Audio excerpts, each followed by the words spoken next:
Hello!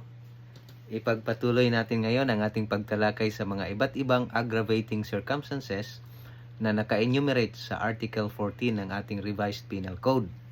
Natalakay na natin sa ating nakaraang video ang paragraphs 1 to 3 or yung enumeration ng number 1 to 3 sa Article 14 ng Revised Penal Code.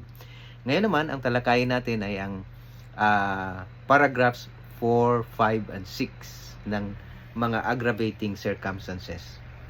So, ang nakalagay sa paragraph 4 or ang naka-enumerate sa paragraph 4 is that the act be committed with abuse of confidence or obvious ungratefulness. So, mayroong abuse of confidence. So, sinamantala yung tiwalang pinagkaloob sa isang tao. So, pag ito ang present sa pag-commit ng krimen, maaring magiging aggravating ito, nagpapalala ito sa krimen. So, itong abuse of confidence, magiging aggravating siya kung ang binaviolate ay yung taong nagbigay ng kumpiyansa doon sa akusado. Pag ibang tao ang nagbigay ng kumpiyansa, hindi ito magiging aggravating. So, kung halimbawa, pinagkatiwalaan ka ng amo mo sa isang pera, tapos yung perang ipinagkatiwala sa iyo ay ginamit mo or ginasta mo or ninakaw mo, so magiging aggravating siya kasi yung inabuso ng akusado yung tiwala na ibinigay sa kanya ng kanyang amo. So, pero kung halimbawang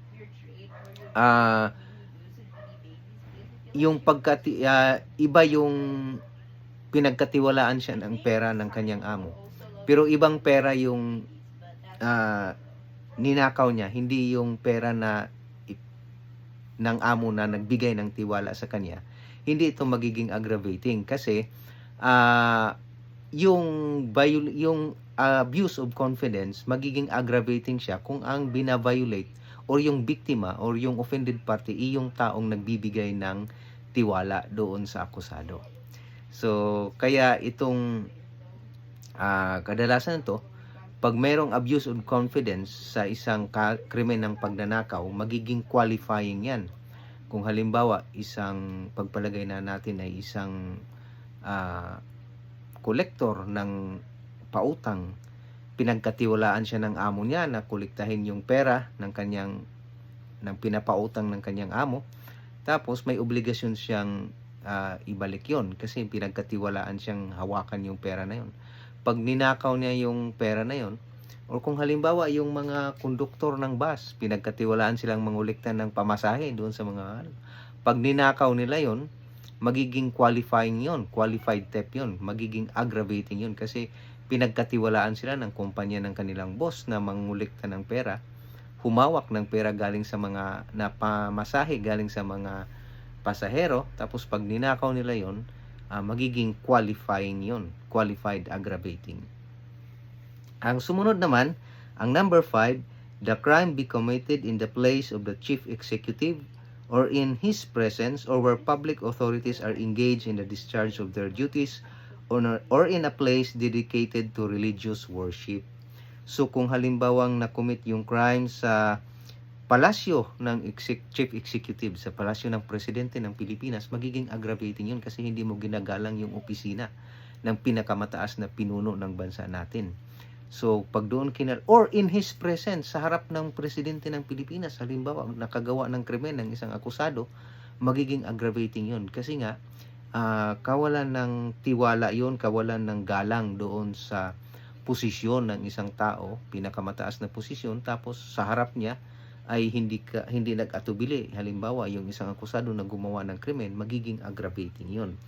Ganon din, magiging aggravating din yon kung sa isang lugar ginawa ang krimen kung saan ang mga authorities, mga public authorities ay nag-discharge ng kanilang mga duties. Halimbawa na lang, habang nagsisesyon ang mga congressman or ang mga senador, habang nagsagawa sila ng sesyon, gumawa sila ng trabaho, tapos biglang may nagwala doon, ng gugulo, magiging aggravating yun kasi hindi mo ginagalang yung hindi ginagalang ng akusado yung lugar kung saan nagsagawa ng kanilang trabaho, pini-perform nila ang kanilang duties ng mga congressman o nung mga Senate, mga member ng Senate. Yan. Tapos, ito namang, or in a place dedicated to religious worship. Kung halimbawa sa isang lugar, sambahan, doon ginawa yung krimen, magiging aggravating yun dahil hindi ginagalang yung isang lugar kung saan nagwo-worship o nagsasamba yung mga tao. Kasi itong freedom of religion ay kinikilala ng ating saligang batas. Basic right yan, freedom of religion. At ang freedom of religion ay karapatang magkaroon ng paniniwala sa Diyos or hindi maniniwala sa Diyos. Ganun yung ibig sabihin ng freedom of religion.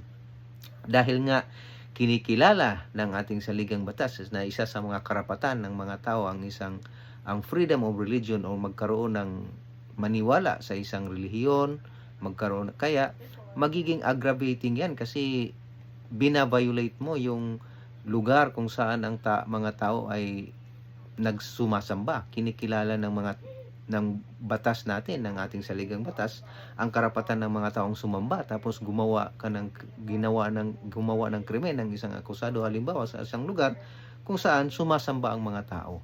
So nagiging aggravating circumstance siya. Okay? So yun ang number 6. Ang number 5. Ang number 6 naman, ito ang number 6.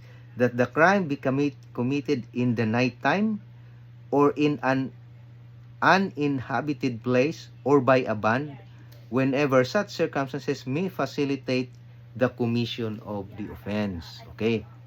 So, magiging aggravating yan kung ang krimen ay ginawa sa gabi.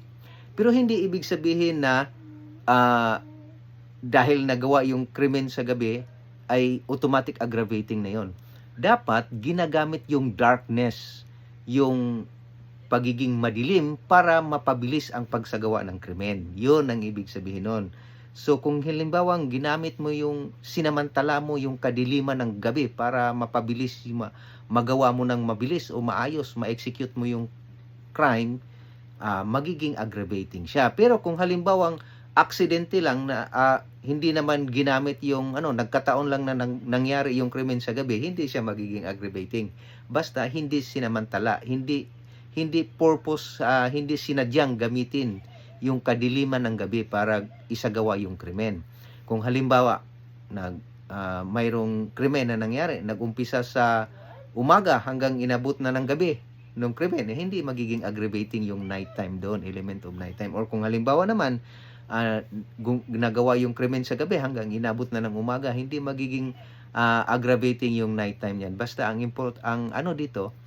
crucial na idea nito is dapat yung kadiliman ng gabi, yun yung ginamit, sinamantala yung kadiliman ng gabi para mapabilis yung pagsagawa ng krimen.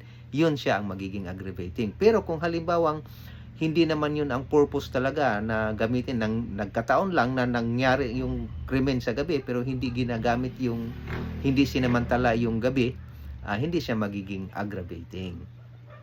Ganon din ang itong sinasawag na uninhabited place. So, uninhabited place, kailan ba masasabi ang uninhabited place?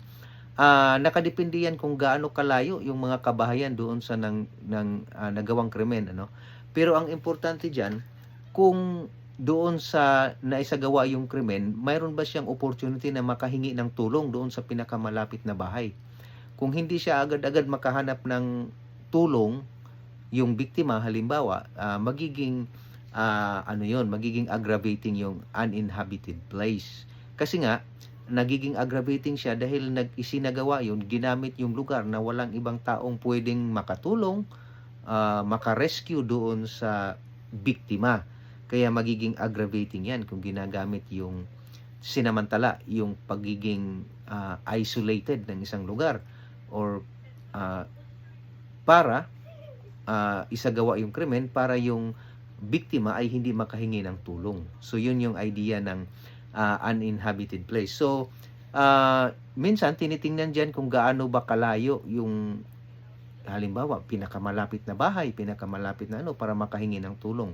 Pero minsan ang tinitingnan talaga diyan kung doon sa lugar na yon ay mayroon ba siyang oportunidad na makahingi ng tulong.